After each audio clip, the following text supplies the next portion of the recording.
Assalamualaikum warahmatullahi wabarakatuh.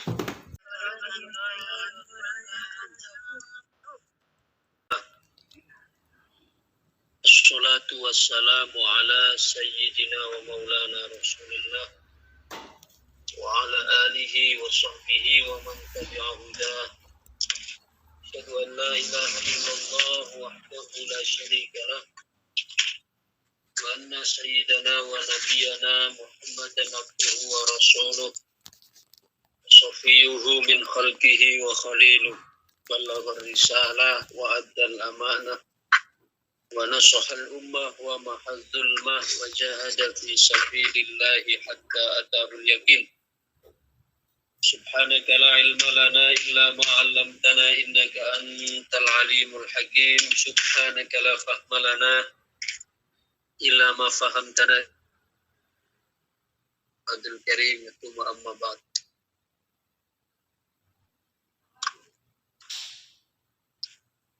Bismillahirrahmanirrahim.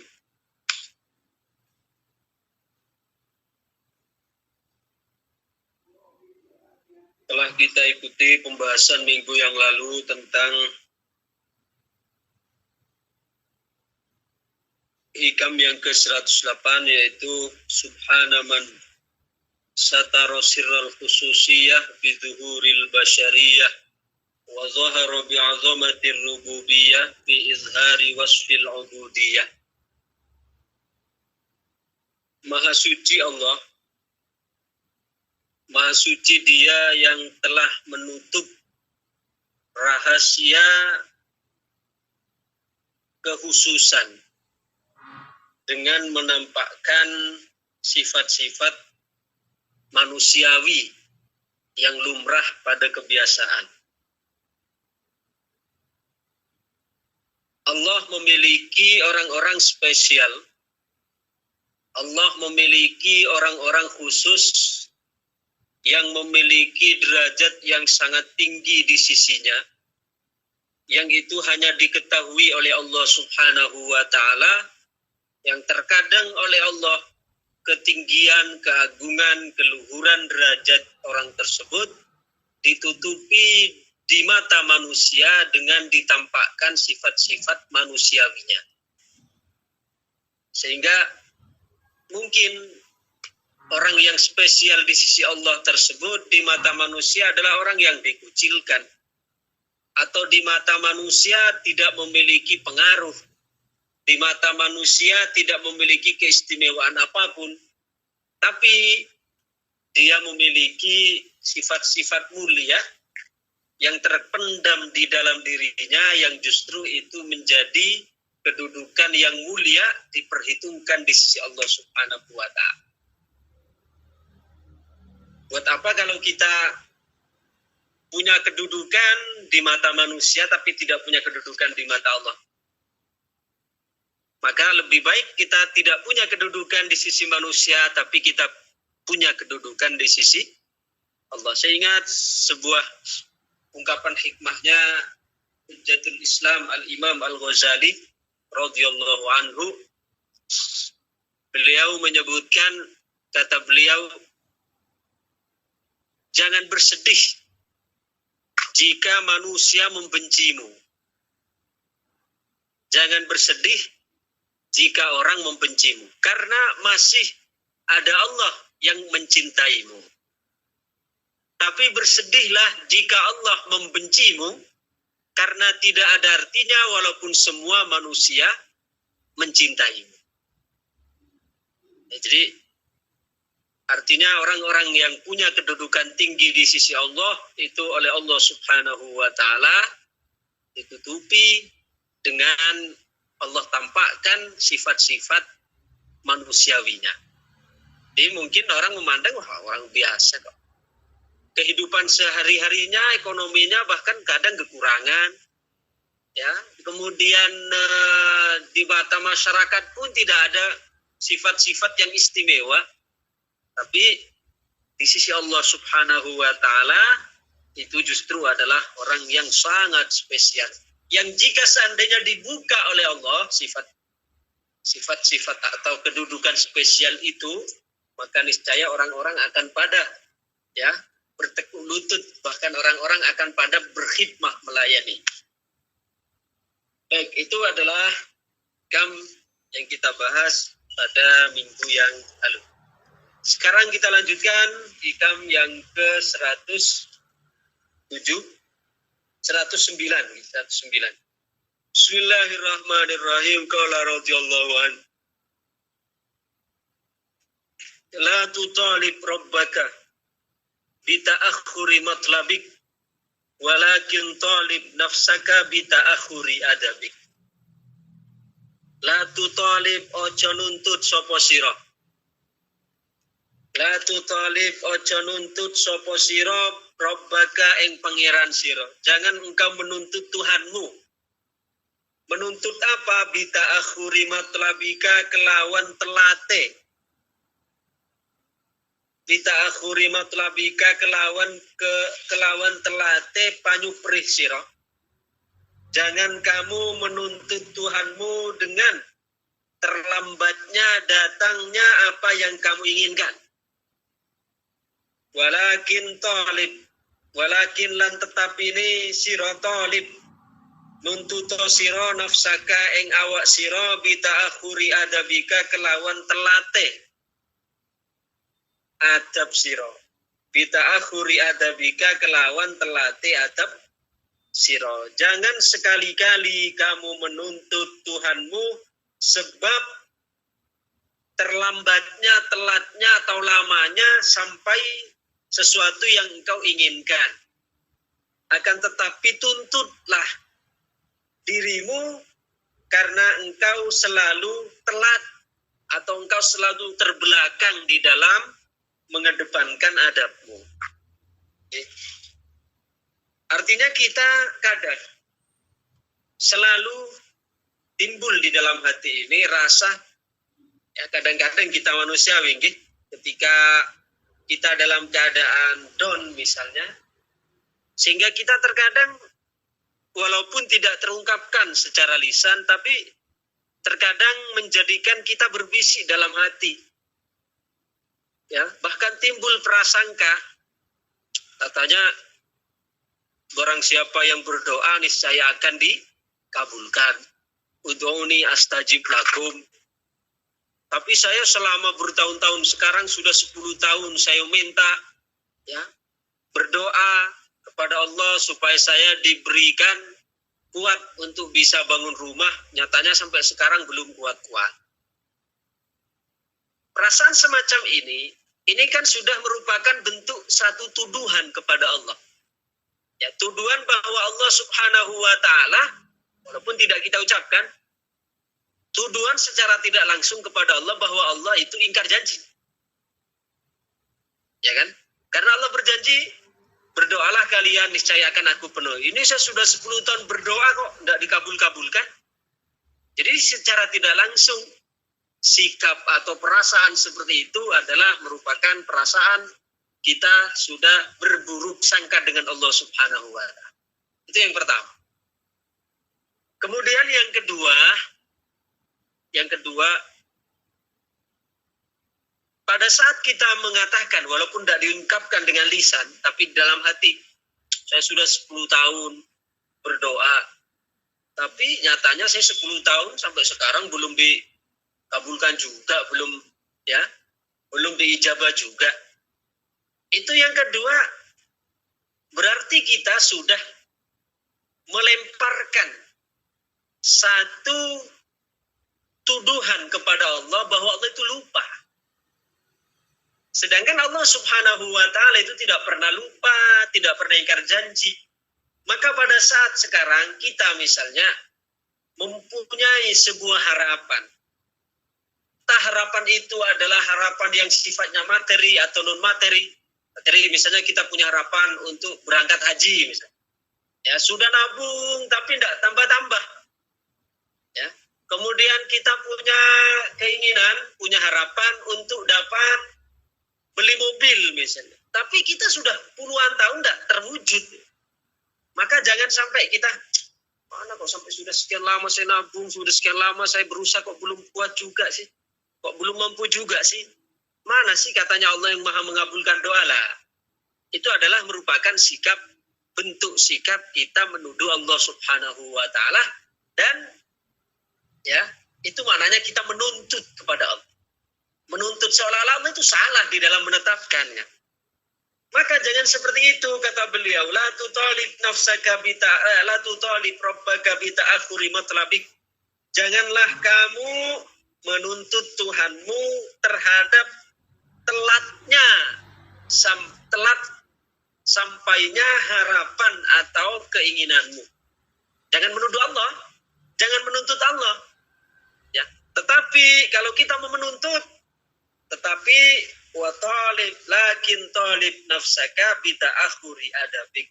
Tapi tuntutlah dirimu terhadap ketelatanmu, kecerobohanmu, keteledoranmu di dalam menunaikan adab-adab sebagai hamba. Jadi di sini sebenarnya Syekh Ahmad Ibn Athaillah Sekandari mengajarkan kepada kita satu makna penting, yaitu agar di dalam keadaan apapun kita ini jangan terbiasa untuk melemparkan tuduhan kesalahan pada orang lain. Ya, ini satu pelajaran penting ini. Kita di dalam banyak hal jangan terbiasa mengedepankan, melemparkan ya tuduhan kesalahan itu terletak pada orang lain. Ya. Belajar itu dulu. Maka di sini kalau sampai dalam kasus yang disebutkan tadi, sampai menuntut Allah, kenapa ya Allah belum dikabulkan juga? Kenapa? Itu kan berarti bukan saja berurusan dengan orang, tapi sudah lebih fatal lagi. Sampai Allah pun disalahkan. Maka Imam Ahmad Ibn Athaillah dalam hikam ini beliau mengajari kita supaya bagaimana kita menjadi orang yang terbiasa untuk melemparkan tuduhan itu dulu kepada diri kita sebelum melemparkan kepada orang lain. Maka kata Imam Jalaluddin Rumi beliau mengatakan begini. Ya.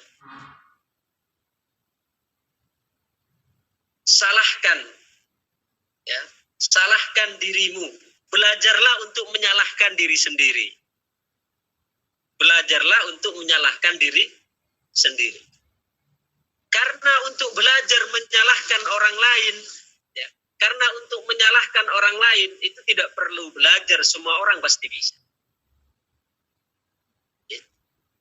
Coba sekarang kita mana lebih mudah untuk menyalahkan, mengkambing hitamkan orang lain dengan kita mencoba untuk menggali bahwa kesalahan itu lahir dari diri kita. Mana lebih mudah?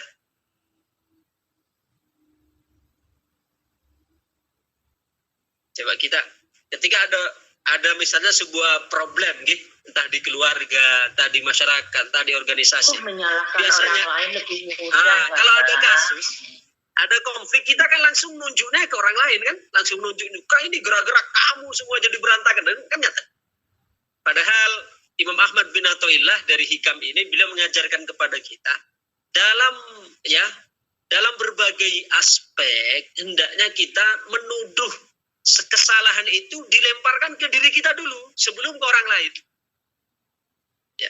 Ini yang dimaksud Syekh Jalaluddin Rumi, belajarlah untuk menyalahkan diri sendiri, karena untuk menyalahkan orang lain itu semua orang bisa, bahkan tidak pernah belajar pun pasti bisa. Karena kecenderungan kita ingin kita unggul.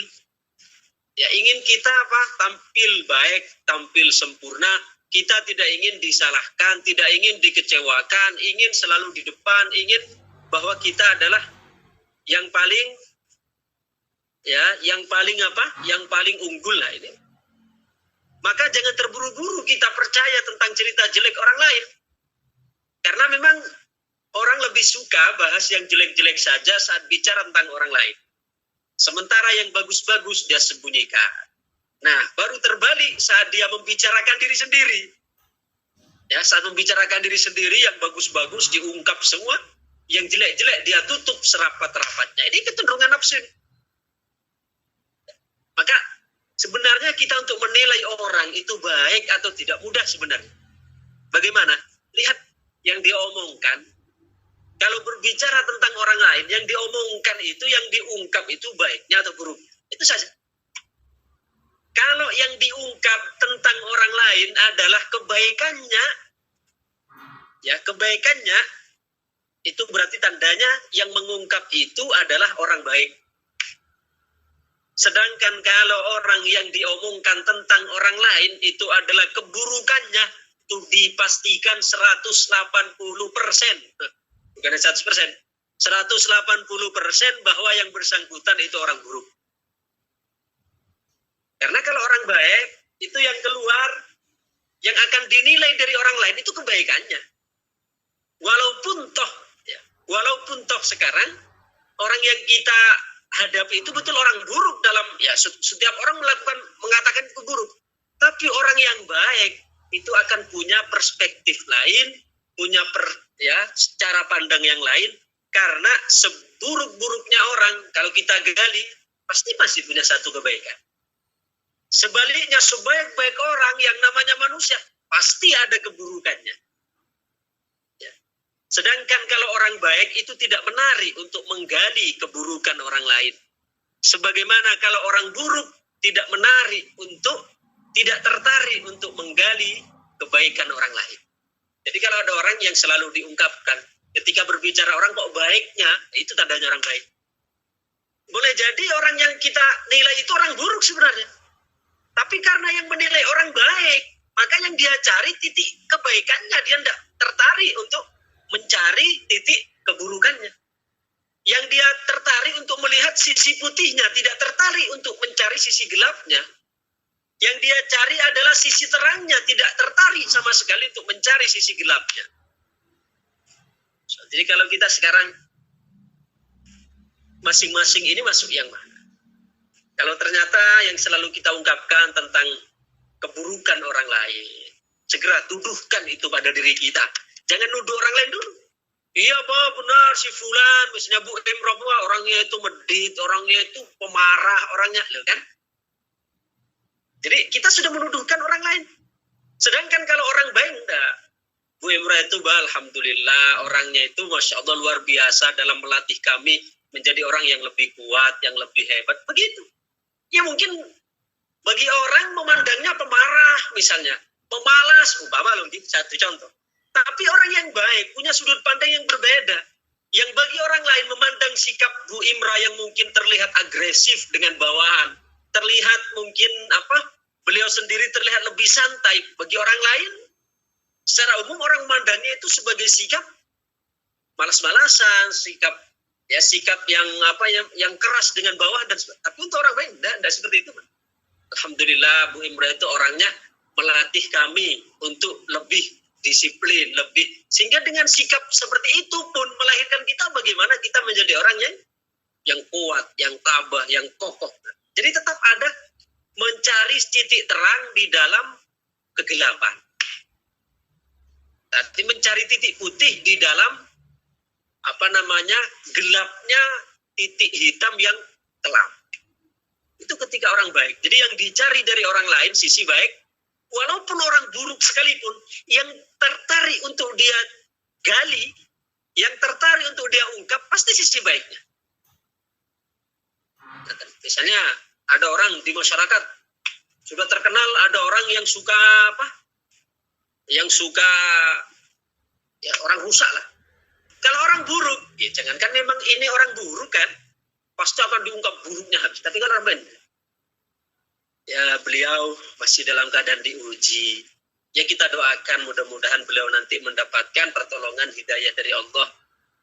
Itu beliau bersikap seperti itu, oleh Allah ditentukan seperti itu untuk menjadi pelajaran buat kita semua. Untunglah bukan kita yang oleh Allah Subhanahu wa Ta'ala diperankan seperti itu. Paling tidak kita ngaca supaya tidak menjadi seperti beliau. Coba. Artinya selalu ada, adem selalu di dalam. Beda dengan orang yang sudah memang karakter hatinya buruk. Jangankan ketemu orang yang betul-betul buruk. Ketemu orang soleh sekalipun masih dianggap buruk. Maka di sini ada ungkapan orang sufi mengatakan, berkawanlah kalian dengan orang soleh. Karena dengan begitu engkau akan menjadi baik sangka dengan semua orang. Dan jangan kamu berkawan dengan orang yang rusak. Karena sungguhnya dengan engkau berkawan dengan orang rusak akan menjadikan engkau buruk sangka dengan orang soleh. Jangankan kepada orang buruk tidak akan buruk sangka, kepada orang soleh pun dia akan ikut buruk sangka. Ini fatalnya pertemanan dan di sini ketika kita salah di dalam berteman. Jadi kita jangan terbiasa untuk menuduhkan, ya, melemparkan tuduhan keburukan pada orang lain. Ya, kita kan tidak kebanyakan yang buruk-buruk disematkan kepada orang semua, giliran mengungkap dirinya, wah, yang baik-baik diungkapkan semua. Rata-rata kita lah nyatan gitu. Ketika berbicara orang lain, ininya yang dibeberkan itu sisi hitamnya semua gitu. Dia kalau bermasalahkan begini. Terus kalau dia suka gini. Coba. Tapi saat mengungkap dirinya, kalau saya alhamdulillah tiap pagi, walaupun dibungkus alhamdulillah, tapi yang diungkap kebaikan dirinya. Itu sama seperti mau minum khamr tapi baca bismillah. Apakah dengan baca bismillah minum khamr itu jadi halal? Boten. Ya walaupun kita mau makan babi baca Allahumma barik lana fima razaqtana wa qina adzabannar. Apakah lantas daging babi itu jadi halal? Boten. Ya, jadi ya kita belajar bersama-sama untuk menata hati ini, menata rasa ini. Jadi ketika kita yang sering kita ungkapkan tentang orang lain adalah sisi baiknya, kita berarti sudah masuk di dalam hamparan, ya, ruangan kelas orang-orang yang baik. Tapi ketika kita saat giliran mengungkapkan orang lain, yang kita bahas, yang selalu tertarik untuk kita ungkapkan adalah keburukannya. Sebenarnya yang buruk bukan orang lain, tapi kita sendiri yang buruk. Karena kalau kita orang baik, maka kita tidak akan tertarik untuk membahas keburukan orang lain. Sebaliknya kalau kita orang buruk, maka tidak akan tertarik untuk membahas kebaikan orang lain. Berada di manakah posisi kita? Berada di posisi menarik untuk membahas kebaikan orang lain berarti kita baik, ataukah kita justru menarik untuk membahas keburukan orang lain berarti kita yang buruk? Di kelas manakah kita duduk? Kita masing-masing yang tentu lebih mengetahui. Jadi pada hikam ini Syekh Ahmad Ibn Athaillah memberikan satu pelajaran kepada kita. Intinya jangan kita keburu melemparkan tuduhan kepada orang lain dulu, tapi lemparkan tuduhan itu pada diri sendiri dulu. Karena tadi apa? Jika telat apa yang menjadi harapanmu, jika terlambat apa yang menjadi keinginanmu, jangan engkau nuduh Allah, kata beliau. Jangan engkau nuntut Allah, ya Allah kenapa ini belum kenapa. Tapi tuduhlah dirimu sendiri dulu terhadap telatnya, kurangnya adabmu, akhlakmu kepada Allah daripada engkau menuduh Allah terlebih dahulu. Ini kalau sampai Allah saja disalahkan, apalagi orang lain. Ya. Makanya sikap selalu menyalahkan orang lain itu bahaya sekali. Karena pada saat kita sudah menyalahkan orang lain, nanti melebar. Bukan hanya menyalahkan orang lain, tapi menyalahkan kenyataan, menyalahkan keadaan, bahkan menyalahkan Tuhan. Nah, ini yang apa-apa yang beliau sebutkan di sini, di kitab ini. Jangan engkau menuntut Allah terhadap karena telatnya apa yang kau harapkan. Itu kan sudah menyalahkan Tuhan sebenarnya. Ya sudah kronis sekali ini. Bukan hanya menyalahkan orang lain, menyalahkan keadaan, tapi bahkan menyalahkan Tuhan. Ini bahaya sekali, menyalahkan Tuhan. Sehingga orang yang selalu hidup dalam keadaan menyalahkan orang lain, ya awalnya menyalahkan orang lain. Ini salah, ada sesuatu yang tidak enak di pikirannya, nyalahkan orang. Ada sesuatu yang tidak ngah di pikirannya, langsung nyalahkan orang. Bahkan kadang nyalahkan keadaan. Ketika habis nyalahkan orang, nyalahkan keadaan. Ini gara-gara sore ini, coba pagi lah. Mulai menyalahkan keadaan. Nanti lama-lama, itu akan menyalahkan Tuhan. Katanya gini, Allah menjanjikan gini, kenapa enggak lo? Bahkan tanpa kita membahasakan, menyalahkan Tuhan, menyalahkan, ya Allah kenapa ini? Tapi kita mencaci saja, menyalahkan waktu, keadaan, itu saja sama saja menyalahkan Tuhan. Karena berfirman dalam hadis qudsi, kata Allah, la tasubbud dahra fa anad dahru. Janganlah kamu mencaci waktu, karena sungguhnya akulah waktu itu. Maksudnya, jangan engkau mencaci waktu karena akulah yang menciptakan, yang mengatur waktu tersebut. Karena dengan kita mengatur waktu, dengan kita mencaci waktu, mencaci keadaan, berarti sama saja mencaci siapa? Mencaci Allah yang mengatur, yang mengurus waktu. Sama saja begini. Kepala sekolah sekarang, ya wakakurikulum, yang ngatur jadwal kurikulum pendidikan selama 1 tahun, wakakurikulum. Wakil kepala sekolah bagian kurikulum.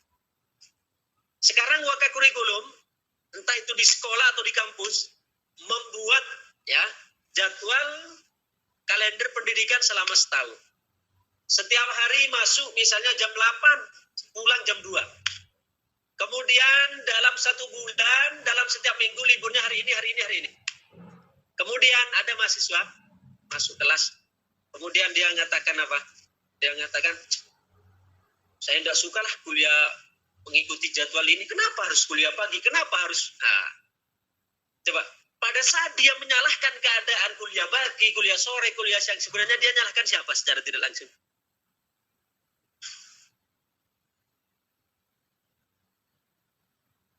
Allah, Pak. Dalam konteks tadi, kurikulum pendidikan, ketika saya menyalahkan tidak suka kuliah pagi, kuliah siang, kuliah sore, liburnya, kenapa harus libur hari ini? Kenapa harus? Secara tidak langsung, ketika mahasiswa tadi menyalahkan jadwal, hakikatnya menyalahkan siapa? Sekolah. Menyalahkan wakakurikulum, menyalahkan wakakurikulum, menyalahkan kepala sekolah. Nah, sama. Ketika kita misalnya oleh Allah sekarang diposisikan dalam keadaan terhimpit, entah rizkinya sempit, entah rizkinya yang gajian belum cair, kan banyak sekali kan yang kita hadapi sehari-hari, kenyataan yang tidak enak itu untuk kita terima. Kemudian badan tidak sehat, kemudian ya pokoknya lah apa yang kita hadapi harus ngomel saja kita. Lalu kita menyalahkan keadaan kan. Kenapa sekarang gajiannya mesti mundur tanggal sekian, kenapa? Kenapa saya mesti harus miskin loh, coba. Ini sebenarnya merupakan cara setan untuk membisikkan, menggiring kepada kita supaya kita murka dengan Allah. Karena dengan kita mencaci waktu, mencaci keadaan, itu sebenarnya yang kita caci siapa? Allah. Sama seperti tadi, ketika kita seorang mahasiswa mencaci jadwal yang ditempel, itu sebenarnya mencaci siapa? Mencaci wakakurikulum. Mencaci wakakurikulum, mencaci kepala sekolah. Ya kalau di kampus berarti mencaci jadwal, mencaci pembantu ketua. Mencaci pembantu ketua berarti sama saja membantu ketua atau membantah ya ketua atau rektor atau pimpinan universitas. Sama. Dengan kita mencela keadaan, mencela waktu, mencela situasi, yang menciptakan waktu keadaan itu siapa? Allah. Berarti dengan kita mencela itu, mencela waktu, mencela keadaan, hakikatnya yang kita cela siapa? Allah. Kak, sekali lagi bahwa hikam yang ke-109 ini adalah mengajarkan kepada kita agar hendaknya kita belajar untuk menyalahkan, menuduhkan kesalahan itu pada diri kita sendiri. Ya, sebelum kita melemparkan tuduhan itu pada orang lain. Dan kalau kita sudah melemparkan tuduhan itu pada pihak kita, yang salah itu kita, maka kita tidak akan sempat untuk menyalahkan orang lain. Ya, tidak akan sempat untuk menyalahkan orang. Sementara kita selama ini, yang terjadi sebaliknya, kita lemparkan semua tuduhan itu pada orang lain, sedangkan kita malaikat yang tidak ada salah sama sekali. Kita maksum, nabi yang tidak punya kesalahan. Sedangkan kesalahan yang terjadi itu kita alamatkan kepada orang lain semua. Bahkan terkadang kita saja yang melakukan kesalahan. Padahal sudah nyata-nyata kita masih saja menyalahkan keadaan. Coba contoh begini. Saya ngitung duit. Ketika saya ngitung duit, uang yang saya hitung 100 juta misalnya. Pas saya hitung, saya sendiri yang hitung itu. Kemudian apa? Ketika saya hitung ada yang terangkap sehingga hanya 900 ya 999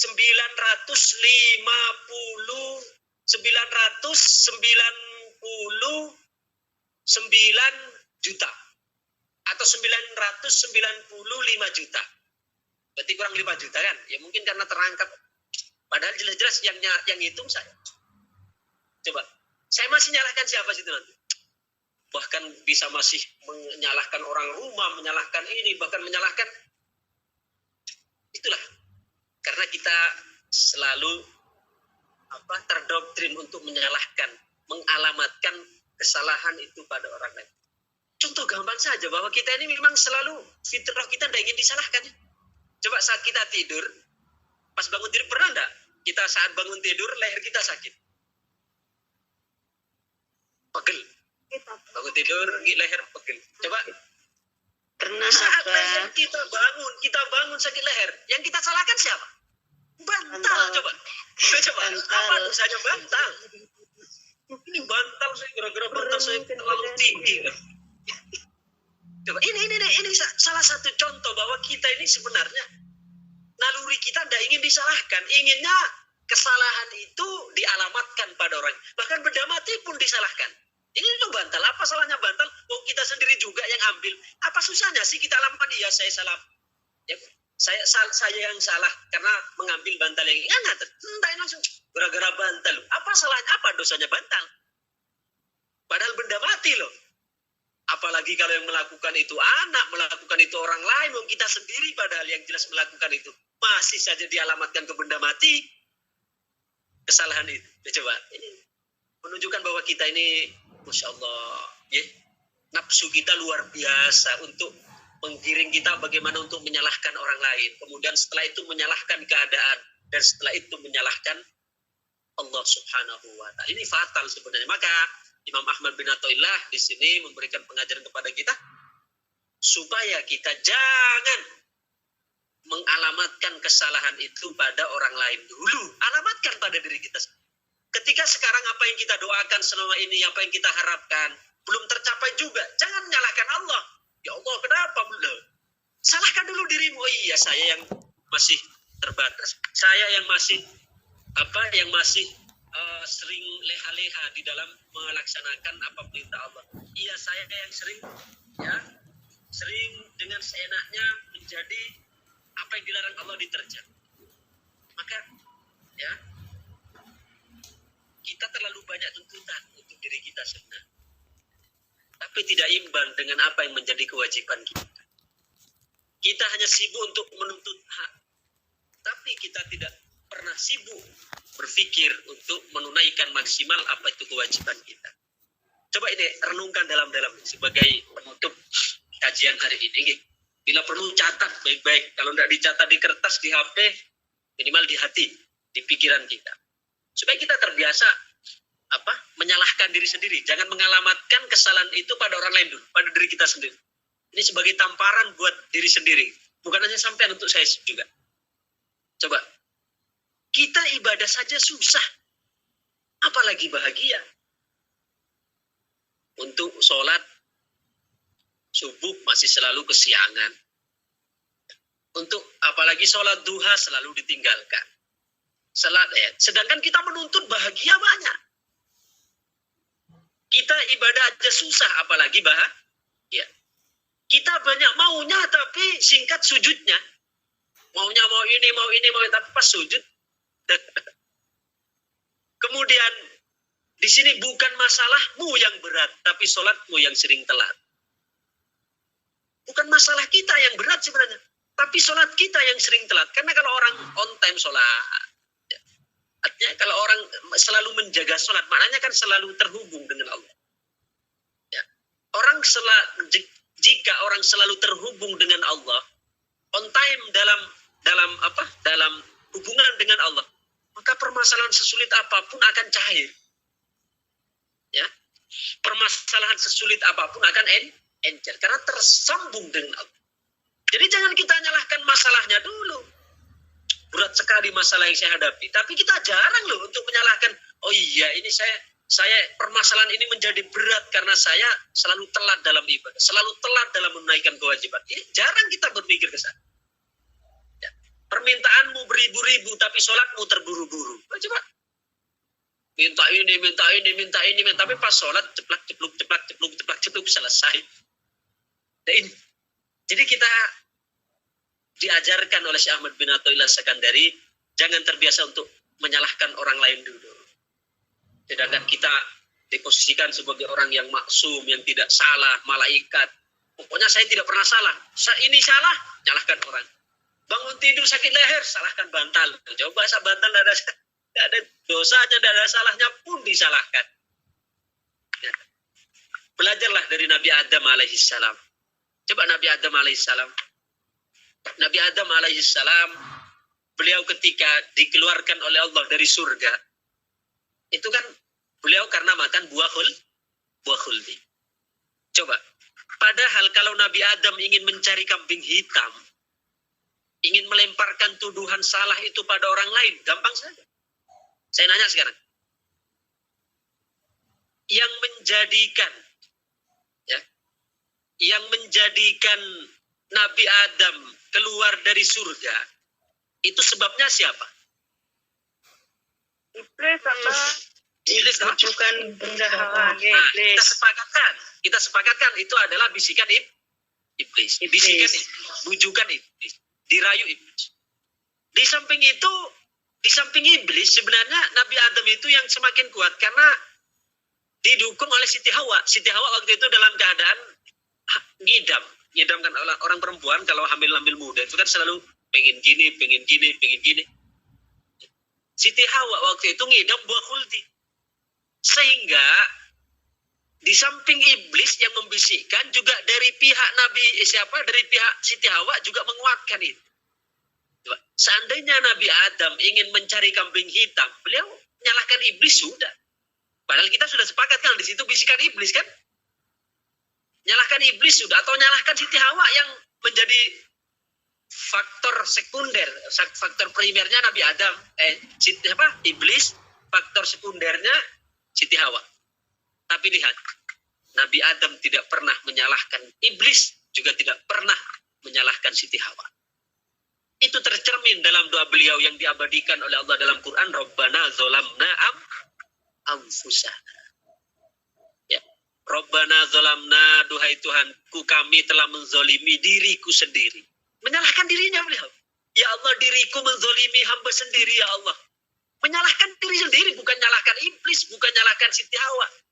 Coba, itu mengajarkan kepada kita bahwa kita dalam setiap kesempatan jangan mengalamatkan kesalahan pada orang lain dulu, tapi alamatkan kesalahan itu terlebih dahulu kepada kita. Coba, dalam kasus Nabi Adam saja tadi, seandainya Nabi Adam mau, ya kan, alamatkan pada iblis, sudah. Ya Allah, saya telah digodol ini gara-gara iblis, ya Allah. Kan sudah. Ini gara-gara Hawa, ya enggak. Beliau di sini orang yang arif, orang yang faham, orang yang beradab. Beliau tidak menyalahkan iblis. Walaupun iblis adalah pendorong terkuat, tidak menyalahkan Siti Hawa yang juga menguatkan itu, tapi beliau tetap menyalahkan diri sendiri. Maka kita kalau misalnya ada harapan kita yang telat datangnya menurut kita, itu jangan nyalahkan Allah dulu, tapi salahkan diri kita sendiri. Karena kita terburu-buru untuk mendapatkan apa yang kita inginkan, itu saja sudah salah. Itu saja sudah salah. Maka kenapa kita alamatkan kesalahan itu, tuntutan itu pada Allah? Harusnya tuntut diri kita untuk bagaimana beradab dengan Allah, bagaimana konsekuen dalam perintah dan larangan Allah. Itu seharusnya yang kita lakukan. Demikian kiranya kajian kita hari ini. Mudah-mudahan keterangan yang agak tegas ini, ya yang agak pahit ini mungkin bisa menjadi pahitnya jamu. Pahitnya jamu yang menjadi yang kita harapkan setelah pahit, kita mendapatkan obat yang menyembuhkan. Amin, amin ya Rabbal.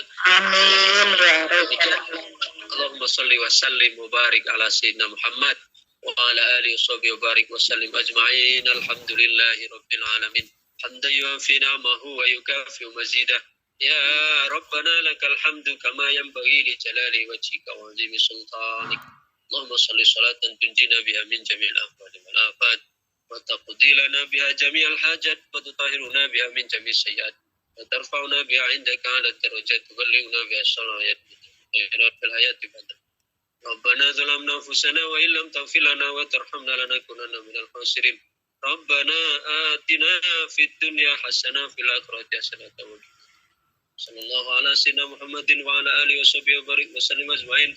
Walhamdulillahi rabbil alamin. Al-Fatihah. Amin. A'udzu billahi minasyaitonir rajim. Bismillahirrahmanirrahim. Bismillahirrahmanirrahim.